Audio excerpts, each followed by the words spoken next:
Поздрав свима и добродошли от ново епизод. Днес ще да правим рецензию за Huawei Y625. Значи, kada otvorite kutiju, prvo što vidite je telefon. Imate dve boje. Извинявам се, имате две боje, crno i belu, bar kod nas od Makedoniji. Sada ćemo da uključimo telefon. Dok se on uključava, idemo mi otvoriti ovo pakovanje. Imamo tu garanciju, izvinjavam se, ovo, kako se zove ovo tu. Da vam kaže kako da rakujemo, ali to nam ne treba. Imamo i slušalice koje su prilično dobre. Imamo tu za stopiranje na pesmu ili videa, nema veze. Sad počinje kao da se uključuje.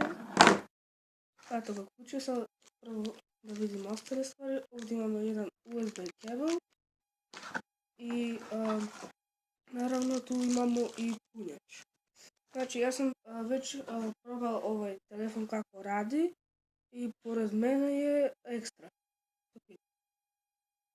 Znači telefon ima 8 megapikselu kameru i druga kamera je 2 megapiksela, ima 5 inča, ima quad-core 1.2 GHz procesor i ima Android 4.4.2 Android, ima GPS, Wi-Fi, Bluetooth i sve to. I to je to otprilike od specifikacije. Sada ćemo da pokažemo malo ovo kako radi telefon.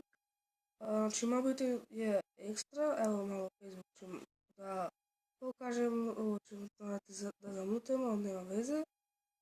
Znači ekstra sve radi, piperke su to bili, nema veze. Instalirao sam tu dve igre, znači kad uzmete telefon, onda imate neke igrice, imate nešto drugo, nešto ne znam, top applications. Sada idemo uključiti ovu igricu.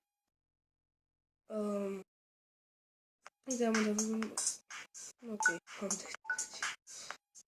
hajdemo da vidimo ovo. Znači malo gaming performansa. Ova igrica mene ne ide, ali nema veze. Kako što možete čuti, telefon je prilično glasan, tako da možete malo da namalim muziku. Idemo sada iz početka. Inače, hvala vam na 50 subscribera, to je za mene veliki napredak. Znači, režiser, vrati se na svoje mjesto. Režiser. Vrati se. I otprilike to bi bilo to za ovu epizodu. Nadam se da bi se svidjela ovaj telefon. Inače ovo je Huawei Y625. Znači ovo je prilično dobar telefon, nije jako skup, ali je dobar. Tako da to bi bilo to za ovaj video. Nadam se da vam se svidjelo. Ako je, ostavite like, share i subscribe. I mi se vidimo u sljedećoj epizodi.